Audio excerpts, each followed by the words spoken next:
రాకాలోకంకి స్వాగతం. ఈ కంటెంట్ మీకు నచ్చినట్టయితే లైక్ చేయండి, మీ బంధుమిత్రులకి షేర్ చేయండి. ఇప్పటివరకు సబ్స్క్రైబ్ చేసుకోకపోతే సబ్స్క్రైబ్ బటన్ని నొక్కండి, అదేవిధంగా బెల్ ఐకాన్ని కూడా నొక్కండి.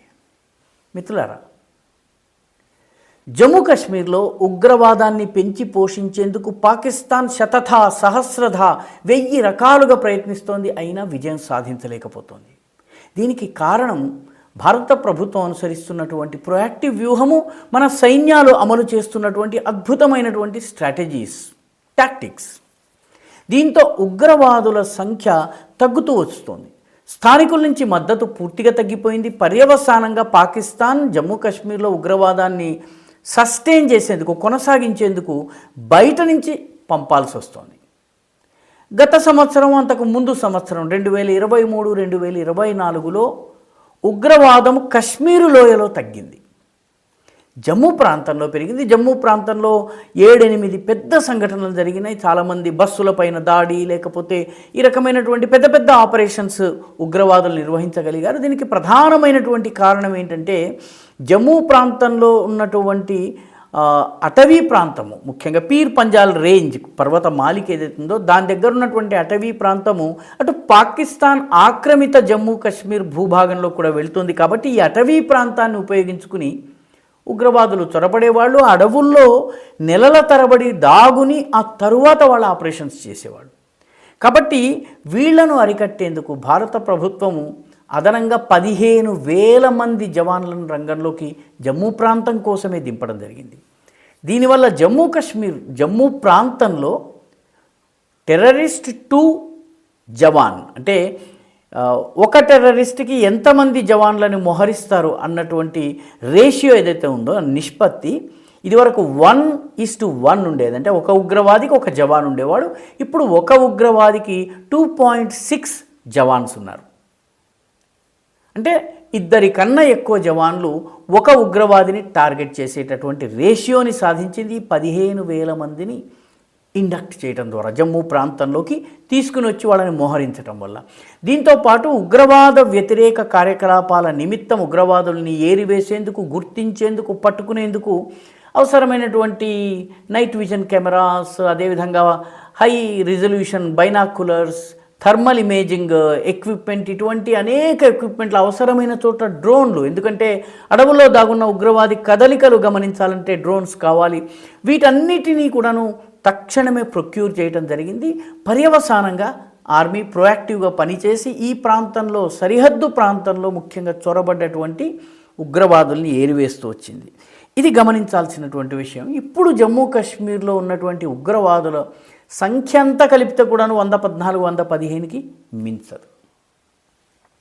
అయితే దీనిలో కూడాను వస్తున్న మొత్తం ఉగ్రవాదుల్లో, జమ్మూ కాశ్మీర్లో ఉన్న ఉగ్రవాదుల్లో 80% పాకిస్తానీలు, 20% మాత్రమే లోకల్. అంటే పూర్తిగా లోకల్స్ నుంచి రిక్రూట్మెంట్ తగ్గింది, మద్దతు తగ్గింది, ఉగ్రవాదంలో పాల్గొనడం తగ్గింది. భద్రతా దళాల కాల్పుల్లో చనిపోతున్న ఉగ్రవాదుల్లో 60% మంది పాకిస్తానీలు. ప్రస్తుతం జమ్మూ కాశ్మీర్లో 119 మంది యాక్టివ్ ఉగ్రవాదులు ఉన్నారు. ఈ యాక్టివ్ ఉగ్రవాదుల్లో జమ్మూ ప్రాంతంలో 79 మంది ఉన్నారు. ఈ 79 మందిలో 18 మందే లోకల్, మిగతా 61 మంది పాకిస్తానీలు.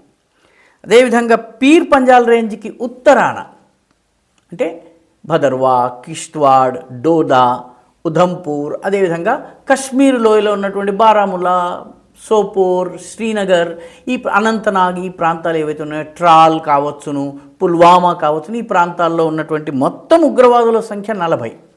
ఇందులో స్థానికులు 6 మాత్రమే, కశ్మీరీ యువకులు 6 మాత్రమే, మిగిలిన 34 మంది పాకిస్తానీలు. దీనికి ప్రధాన కారణం ఏంటంటే, భారత ప్రభుత్వము ఉగ్రవాదుల విషయంలో అనుసరిస్తున్న వ్యూహం. ఉదాహరణకి, ఒక వ్యక్తి ఉగ్రవాదిగా చేరిన తరువాత ఒక 100 మంది ఉగ్రవాదంలో చేరారనుకున్నాం.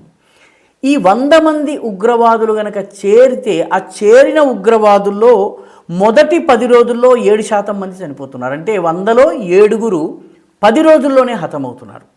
మొదటి నెల పూర్తయ్యేటప్పటికీ 10% చనిపోతున్నారు. మొదటి 3 నెలల్లో 13% చనిపోతున్నారు. అదేవిధంగా మొదటి 6 నెలల్లో 34% ఉగ్రవాదులు ఎలిమినేట్ అయిపోతున్నారు. అంటే 100 మంది ఉగ్రవాదులుగా రిక్రూట్ అయ్యి ఆయుధాలు చేపడితే అందులో 6 నెలలు తిరిగేటప్పటికి 34% చనిపోతున్నారు.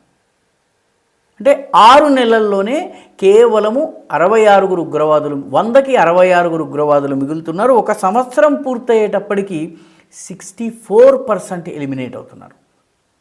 అంటే 1 సంవత్సరం 100 మంది రిక్రూట్ అయితే 1 సంవత్సరం తర్వాత కనుక మనం చూస్తే దీనిలో కేవలము 36 మాత్రమే 2వ సంవత్సరపు తొలి సూర్యుడిని చూడగలుగుతున్నారు.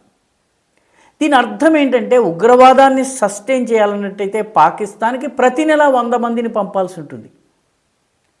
లేకపోతే యాక్టివిటీని అది చేయలేని పరిస్థితి. ఒక 100 మంది ఉగ్రవాదులను ఏదో రకంగా లోపలికి పంపిస్తే ఏడాది తిరిగేటప్పటికి అందులో 64 మంది చనిపోతున్నారు.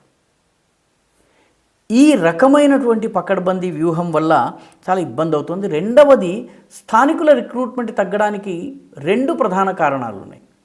ఇదివరకు రాళ్లు విసిరే వాళ్ళకి పోలీసులపైన, భద్రతా దళాలపైన, ప్రభుత్వం పైన శుక్రవారం ప్రార్థనలు కాగానే మసీదు నుంచి బయటకు వచ్చి రాళ్లు విసరడము, ఆజాదీ ఆజాదీ నినాదాలు ఇవ్వడము, ఇలా చేసినటువంటి ప్రతి రాళ్లు విసిరే వాడికి ఉగ్రవాద సంస్థలు 500 రూపాయలు రోజుకి ఇచ్చేవి. రాళ్ళు విసిరినప్పుడను విసిరే ప్రతివాడికి 500 రూపాయలు ఇచ్చేవి. ఇప్పుడు ఆ డబ్బు ఆగిపోయింది, ఆ రకంగా ఆర్థిక సహకారం ఆగిపోయింది. పర్యవసానంగా డబ్బులు రావడం లేదు కాబట్టి రాళ్ళు విసిరేవాళ్ళు ముందుకు రావడం లేదు. పర్యవసానంగా లోకల్ రిక్రూట్మెంట్ తగ్గిపోయింది. అదేవిధంగా ఉపాధి అవకాశాలు పెరగడము, బిజినెసెస్ పెరగడము, టూరిజం పెరగడంతో స్థానికులకు ఉపాధి పెరిగింది. ఉపాధి ఉన్నప్పుడు ఉగ్రవాదం వైపు తక్కువ మంది వెళ్తారు.